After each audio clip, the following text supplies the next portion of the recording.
As a solo entrepreneur who is slowly building a team, one of the biggest struggles that I had was, creating that true north, that strategy, and then holding others accountable as we slowly brought them on the team. When you go into an organization of 50 people, you're coming over very different. But when you're slowly building an organization and trying to get individuals to follow your path, to follow your journey, to get into strategic alignment with where you're going is really hard. And I struggle with that, to come up with these very actionable items that we could talk about and have present every week, every month, every quarter, that we could hold individuals to these strategic initiatives. Because for me, when I think about strategic initiatives, I think about bigger companies.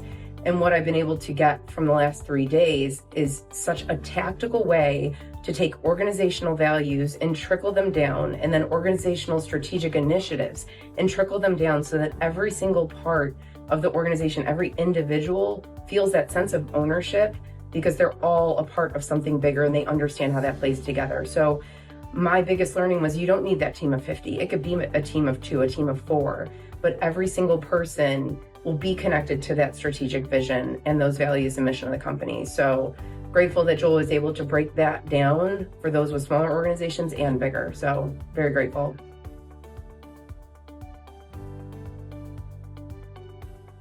Yeah, that I think a lot of us have some of the same challenges. When people think of CEOs, they think of, people that come in and dictate and create plans and tell people what to do. And the truth is, as CEOs, we do a lot more listening.